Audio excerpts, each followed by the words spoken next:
Everyone, welcome back to our channel earn tuitions. तो friend, आज हम बात करने वाले हैं डीआरडीओ एमटीएस के एग्जाम के बारे में। ठीक है, और एग्जाम के बारे में ये नहीं कि क्या है क्या नहीं है, क्या सिलेबस है। बात आज होगी कि जर्नल अवेयरनेस, यानी जो बहुत ज़्यादा मोस्ट इंपॉर्टेंट टॉपिक होता है किसी भी एग्जाम के लिए। ठीक है, आप कोई सा भी एग्जाम ले लीजिए, आप एसएससी ले लीजिए, आप आरआरबी ले लीजिए, आप कोई सा भी एग्जाम ले लीजिए, सबसे ज़्यादा हार्ड जो किसी बच्चे को लगता है वो होता है जनरल अवेयरनेस। ठीक है, तो आज हम बात करेंगे कि इसके कौन से वो मोस्ट इंपॉर्टेंट टॉपिक्स हैं और कौन से नहीं। फ्रेंड्स, जो मैं आज इस वीडियो में आपको टॉपिक्स बता रही हूँ दोस्तों, इससे बाहर आपका कुछ नहीं आएगा। ठीक है, और कुछ आप इससे इन टॉपिक से आप 25 प्लस इजीली आउट ऑफ 30, क्योंकि हमें पता है कि डीआरडीओ एमटीएस में जो जनरल अवेयरनेस है वो आपकी आ रही है 30 मार्क्स की। ठीक है, और 25 प्लस की गारंटी मैं देती हूँ, इवन 27 प्लस की गारंटी मैं देती हूँ इन टॉपिक्स से। ठीक है, वो टॉपिक्स लेकर मैं आपके लिए आई हूँ जो कि जनरल अवेयरनेस में अगर आपने कर ली है ना दोस्तों, तो आई एम श्योर आप डीआरडीओ क्रैक कर लोगे। ठीक है, क्योंकि सबसे हार्ड चीज़ होती है आपकी जनरल अवेयरनेस, और वो इसलिए होती है बिकॉज पहली बात तो जब हम पढ़ने बैठते हैं, ठीक है, मान लीजिए हम बिगनर हैं, ऑब्वियसली सभी बिगनर ही होते हैं किसी ना किसी टाइम पे। ठीक है, तो जब हमने स्टार्ट किया पढ़ना तो हमें पहली चीज़ तो ये समझ नहीं आती है कि हम शुरू कहाँ से करें चीज़ों को। ठीक है, और जनरल अवेयरनेस में ये खासकर होता है। क्वांटिटेटिव एप्टीट्यूड में क्यों नहीं होता ये, क्योंकि हम चलो हमने 3-4 पेज पलटे, कहीं भी दिमाग नहीं चला तो हमने कोई चैप्टर उठा के देख लिया। लेकिन जनरल अवेयरनेस ऐसा टॉपिक है कि इसमें समझ नहीं आता है कि शुरू कहाँ से करें, और शुरू भी कर लें तो हम डिस्ट्रैक्ट होते रहते हैं। हमें मान लीजिए करंट अफेयर्स वाला पार्ट भी अच्छा लग रहा है, हमें गेम एंड स्पोर्ट्स वाला भी अच्छा लग रहा है, तो हम बहुत ज़्यादा कंफ्यूज हो जाते हैं। इसलिए वीडियो को लास्ट तक देखना, मैं आपको बताऊंगी ये पढ़ना कैसे है। ठीक है, और टॉपिक्स कौन से हैं बेहतर। मेन बात ये है, पढ़ना कैसे है ये बाद की बात है, क्या टॉपिक पढ़ना है वो पहली बात है। ठीक है, तो देखो, हमें सबको पता रहता है कि जनरल अवेयरनेस में हर पेपर में लिखा रहता है आपकी हिस्ट्री आएगी, आपकी पॉलिटी आएगी, आपकी इकोनॉमी आएगी, आपकी ज्योग्राफी आएगी, ठीक है, कल्चर आएगा, आपका करंट अफेयर्स आएगा। लेकिन मैं आपको यहाँ पे ये नहीं बताने वाली हूँ कि हिस्ट्री आ रहा है, ज्योग्राफी आ रहा है, क्या आ रहा है। मैं आपको ओवरऑल बताने वाली हूँ कि ये टॉपिक्स आएंगे आपके, जिसमें आपके इंक्लूड होगा हिस्ट्री भी, ज्योग्राफी भी, साइंस भी। और सबसे इंपॉर्टेंट बात है फ्रेंड्स, ये अपना आप दिमाग खोल के देख लीजिए। ठीक है, बिल्कुल समझिए बात। कई बच्चे कहते हैं कि जनरल साइंस आपकी सेकेंड पेपर में आएगी, लेकिन दोस्तों आपका चाहे किसी में गिवन हो चाहे ना गिवन हो, किसी भी एग्जाम में जनरल अवेयरनेस के अंदर आपकी up to 10th class general science आती ही आती है। ठीक है, तो इसमें बिल्कुल भी ये मत कहा करो कि साइंस का तो एक अलग पोर्शन दूसरे पेपर में आएगा। बिल्कुल नहीं है ऐसा, आपका साइंस का ज़रूर आता है। ठीक है, आपने नोटिस किया होगा कि ये किससे मेजर होता है, ये किससे नापा जाता है, ऐसे क्वेश्चन आते हैं। क्या ये साइंस नहीं है? साइंस ही है। तो इसलिए अप टू 10th क्लास आपकी साइंस हर एग्जाम में आती ही आती है, चाहे वहाँ पे पर्टिकुलर लिखा हो या ना लिखा हो। जब लिख लेता है तो बच्चों को संतुष्टि हो जाती है कि आ रही है, और जब नहीं लिखता है तो वो ये बेवकूफ़ी करते हैं और इसी चक्कर में वो छोड़ देते हैं। ठीक है, तो चलो मैं आपको बताती हूँ पॉइंट्स कौन कौन से हैं। ठीक है, तो सबसे पहले तो आपका current events of national and international importance. ठीक है, जो करंट जो आपको बोला ये करंट इवेंट्स के बारे में। ठीक है, games and sports, art and culture of India. ठीक है, ये आपको पढ़ना है। इंडियन लिटरेचर, साहित्य, ये बहुत इंपॉर्टेंट है, इसमें बुक्स एंड ऑथर भी आपका आ जाता है। ठीक है, तो ये सारी चीज़ें आपको पढ़नी है। Monuments and places of India, तो ये आपका किसका पार्ट हो गया? हिस्ट्री का पार्ट हो गया। अब फ्रेंड्स, अगर मैं आपको बताऊं तो डीआरडीओ एमटीएस जैसे एग्जाम में आपका कोई भी एंशियंट हिस्ट्री नहीं पूछी जाती है। मीडिएवल से थोड़ा बहुत आता है, मोस्टली आता है मॉडर्न से। ठीक है, एंशियंट पढ़ सकते हैं, जो इंपॉर्टेंट टॉपिक्स है सिर्फ उसको उठाइए, बहुत डीपली घुसने की जरूरत नहीं है, मैं आपको क्लियरली बता रही हूँ। ठीक है, तो monuments and places of India आपको करके जाना है। General science and life science, जैसा कि मैंने बोला अप टू 10th क्लास आपका आएगा, जैसे कि एसआई यूनिट हो गया आपका। ठीक है, आपका एसआई यूनिट हो गया, आपका साउंड हो गया, आपका मोशन हो गया। ठीक, ये सारी चीज़ें हो गई, ये चीज़ें आपकी आती है जो 10th क्लास तक आप पढ़ते हो। ठीक है, बेसिकली ये होता है। प्रेशर हो गया, फोर्स हो गया, ये सारी चीज़ें आपकी आएंगी। लाइफ साइंस में क्या हो गया? सेल्स हो गए, यूनिट्स हो गए, ठीक है, आपका विटामिन वगैरह हो गए, न्यूट्रिएंट्स हो गए, ये सारी चीज़ें आपको पढ़नी है अप टू 10th क्लास तक की। ठीक है, मैंने नहीं बोला कि 11th का आएगा, 12th का आएगा, क्योंकि वहाँ पे लेवल थोड़ा बढ़ जाता है। अप टू 10th क्लास आपका ये आएगा। ठीक, फिर क्या है आपका 7th, history of India and freedom struggle. ठीक है, तो फ्रीडम स्ट्रगल आपको पढ़ना है। ठीक है, हिस्ट्री ऑफ इंडिया पढ़नी है, इतिहास पढ़ना है इंडिया का, भारत का इतिहास। तो जैसा कि मैंने बताया ही है, लेकिन आप इतिहास में इतना मत घुस जाना कि आप एंशियंट में ही ज़्यादा पढ़ो। ज़्यादा कोशिश करो मॉडर्न की तरफ, हाफ मेडिएवल से लेकर मॉडर्न तक पढ़ना। अगर आप इतना कवर कर ले तो आप पीछे भी चले जाना, ताकि जो मैंने आपको बोला कि 27 प्लस मार्क्स मैं बोल रही हूँ, 3 मार्क्स आप ऐसे निकाल सकते हो, ठीक है। कि कैसे निकाल सकते हो, जब आपका ओवरऑल सारा हो जाए ना, फिर देखना कि कुछ छूटा है, तो जो अब वो छूट गया आप उसको भी पढ़ोगे, तो आप वहां से 3 निकाल सकते हो, क्योंकि हमें नहीं पता, ठीक है, कहीं से भी वो क्वेश्चन बना सकते हैं। 8th है आपका governance, constitution and political system, ये आपका आ गया यहाँ पे पॉलिटी, ठीक है।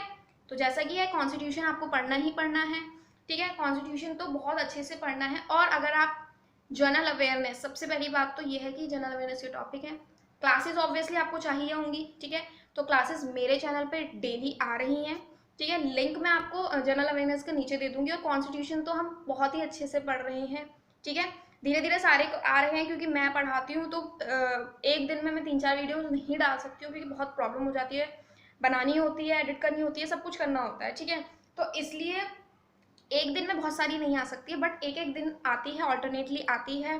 कभी से पॉलिटी आती है, पॉलिटी बहुत अच्छा चल रहा है, हिस्ट्री बहुत अच्छा चल रहा है। और दोस्तों मेरी एक बार वीडियोस देख लेना, उसमें कहीं भी आपको 1 घंटे 2 घंटे के लेक्चर्स नहीं मिलेंगे, ठीक है, 15-20 मिनट्स की वीडियो है, कोई कोई तो 7-8 मिनट की भी, और इतनी यूजफुल है कि आप उस 7-8 मिनट में ही बहुत चीज़ें सीख लोगे, एटलीस्ट एक टॉपिक का सीख लोगे, जो भी टॉपिक आप उठाओगे, ठीक है। तो लिंक मैं आपको डिस्क्रिप्शन बॉक्स में दे दूंगी। फिर है UN and important world organisation, organisation के बारे में पढ़ना है आपको, वर्ल्ड ऑर्गेनाइजेशन हो, इंडिया के ऑर्गेनाइजेशन, सबके बारे में आपको पढ़ना है, ठीक है। Environmental issue concerning India and world, environmental issues के बारे में जो भी इंडिया और वर्ल्ड में हो रहे हैं, जो भी चल रहे हैं। General scientific and technological development including space and nuclear programme of India, ठीक है। तो डीआरडीओ, इसरो से रिलेटेड क्वेश्चंस तो आपके बनेंगे ही बनेंगे, ये तो आप भी जानते हो, ठीक है। तो ये आपको करने हैं, 2 से 3 क्वेश्चंस आपके जरूर बनते हैं। Basic of computer and computer applications, computer का बेसिक और कंप्यूटर एप्लीकेशंस आपको पढ़नी है।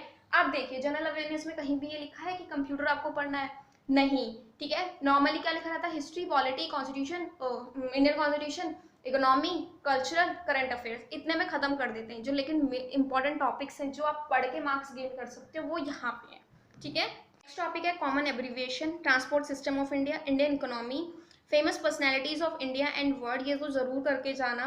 और इस बारी कोविड-19 की वजह से भी और वैसे भी काफ़ी फेमस पर्सनैलिटीज़ की डेथ हुई है, ठीक है, तो वो सारी चीज़ें आपको पढ़ के जाना है, इंडिया के या इंटरनेशनली जो भी हुआ है वो आपको पढ़ के जानी है, फेमस जो भी चीज़ें पर्सनैलिटीज़ का हुआ है वो करके जाना है, अपॉइंटमेंट्स वगैरह होगा, ये सब करके आना है। फ्लैगशिप गवर्नमेंट प्रोग्राम, ठीक है, flora and fauna of India, important government and public sector organisation of India. तो ये आपके 19 टॉपिक्स हैं, अगर आप इनको बहुत अच्छे से कवर कर लो तो आई एम श्योर आपके 27 प्लस लाने हैं, आपको टारगेट ही इतना रखना है, ठीक है, 27 प्लस। मैं इसको 28 भी कर सकती, 29 भी कर सकती थी और 30 भी कर सकती थी, लेकिन फ्रेंड्स इतना भी हमें नहीं उड़ना चाहिए, ठीक है। वही बात है कि जितना हम कर सकते हैं, जितना हम अपने आप को पुश कर सकते हैं, ठीक है, लेकिन कई बच्चों के आते भी हैं तो वो भी तो करते ही होंगे। और रही बात डीआरडीओ एमटीएस के एग्जाम के बारे में, क्योंकि इस ओवरऑल खत्म होने के बाद आप ये कहोगे कि एग्जाम कब है, तो दोस्तों एग्जाम जहां तक मुझे लगता है कि नवंबर के स्टार्टिंग नहीं तो दिसंबर आपका हो जाएंगे, ठीक है। और क्यों इसका ऐसा मुझे लगता है, क्योंकि आप जानते हो कि अक्टूबर में आपका एसएससी चलने वाला है और 2 बड़े एग्जाम एक साथ नहीं हो सकते हैं, ठीक है। तो बात है नवंबर दिसंबर में आपके इसके एग्जाम हो जाएंगे, और जो भी आपको ये कह रहे हैं कि आपके नेक्स्ट ईयर एग्जाम होंगे वो आपको पागल बना रहे हैं, ठीक है।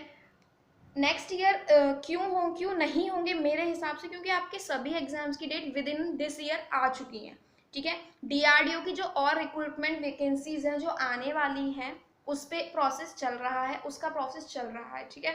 तो यहाँ कहीं भी ये नहीं है कि कोविड-19 की वजह से कुछ किसी चीज़ पर इफेक्ट आया हो, सब चीज़ के प्रोसेस चल रहे हैं, सिर्फ डेट अनाउंस नहीं हुई है, ठीक है। प्रॉब्लम बच्चों को सिर्फ इसलिए हो रही है क्योंकि डेट अनाउंस नहीं हो। दोस्तों आप मेरे से लिख के ले लीजिए, आपके दिसंबर लास्ट तक आपके डीआरडीओ के एग्जाम हो जाएंगे, ठीक है।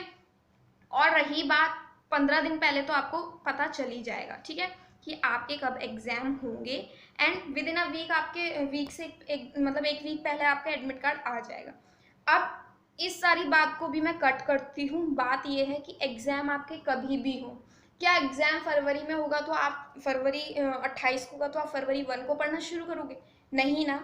सबसे अच्छी बात है हम लेके चलते हैं जी हाँ नवंबर को ही है पेपर, हमें उतनी मेहनत करनी है कि हम नवंबर 1 को अगर पेपर हो तो हमें क्लियर करना है, ठीक है। नहीं होगा तो वेल एंड गुड, आपको रिवीजन के लिए टाइम मिल जाएगा, हो जाएगा तो आप ऑलरेडी प्रिपेयर हैं। अगर आप अभी खाली बैठे हुए हो, ठीक है, आपको बोल रहे हैं कि अगले साल है, आप कर ही नहीं रहे हो, आप कह रहे हो कि मैं दिसंबर से स्टार्ट करूंगा, आप कह रहे हो मैं नवंबर के लास्ट से स्टार्ट करूंगा, बट बाई चांस अगर एग्जाम अनाउंस हो गया तो क्या करोगे आप, दिल्ली पुलिस कांस्टेबल का आपको पता है ना, वैकेंसी आने से पहले डेट अनाउंस हो चुकी थी, ठीक है। तो कुछ भी कहीं भी हो सकता है फ्रेंड्स, सरकार है यार, कुछ भी कर सकती है, ठीक है। और इंडिया की सरकार तो आप जानते ही हो, ठीक। तो डीआरडीओ जैसा एग्जाम है, आपको बहुत अच्छे से प्रिपेयर करना है, बहुत ही अच्छी, बहुत ही धांसू पोस्ट है। तो प्लीज़ आप एग्ज़ाम ना पूछिए ही मत किसी से कि एग्ज़ाम डेट कब है, क्या है, कैंसिल होने से रहा, ठीक है। ऐसा नहीं है, ये रेलवे वाला सीन नहीं है यहाँ की चला जाएगा, भूल जाएंगे लोग, कुछ नहीं है, ठीक है। देंगे और एकदम से देंगे एग्ज़ाम डेट, आपको पता भी नहीं चलेगा, ठीक है। इसलिए मैं आपसे कहती हूँ आप नवंबर स्टार्टिंग से मान के चलिए कि मेरा तो नवंबर 1 को एग्ज़ाम है, ठीक है। तो आप अपनी प्रिपरेशन करिए। अगर आपको किसी और सब्जेक्ट का चाहिए तो आप वो भी बताओ, मैं आपको वो भी बताऊंगी कि उसमें कौन से इंपॉर्टेंट टॉपिक है, ठीक है। तो मेरा तो आज का मानना बस इतना ही है कि टॉपिक्स लिखिए, पढ़ने कैसे हैं ये टॉपिक्स लिखिए, डेली कवर करिए टॉपिक्स को, ठीक है। लिंक मैं आपको डिस्क्रिप्शन बॉक्स में दे दूंगी। जनरल अवेयरनेस की एक पूरी प्लेलिस्ट है जिसमें आपकी इंडियन इकोनॉमी आ रही है, इंडियन ज्योग्राफी आ रही है, हिस्ट्री है, पॉलिटी है, सब कुछ है, इवन करंट अफेयर्स भी करवाए थे। तो वो भी आपके सारे कुछ हैं, मैं सारा लिंक आपको दे दूंगी ताकि आपके लिए ईजी भी रहे। साथ ही साथ क्वान्टिटेटिव एप्टीट्यूड की भी प्रिपरेशन चाहिए तो उसका भी लिंक मैं दे दूंगी, प्लेलिस्ट का। सारी बहुत ही अच्छी क्लासेस आ रही हैं, अर्थमेटिक ऑब्वियस ऑलमोस्ट कंप्लीट हो चुका है, सब कुछ मैं दे दूंगी। एक एक टॉपिक उठाइए, एक एक दिन में कवर करिए, 2 दिन में कवर करिए, आपकी मर्जी है। टिक करते हुए चलिए, क्या छोड़ा है, क्या नहीं समझ में आया, आगे लिखते हुए चलिए ताकि जब आप रिवीजन करें तो कवर कर लें, ठीक है।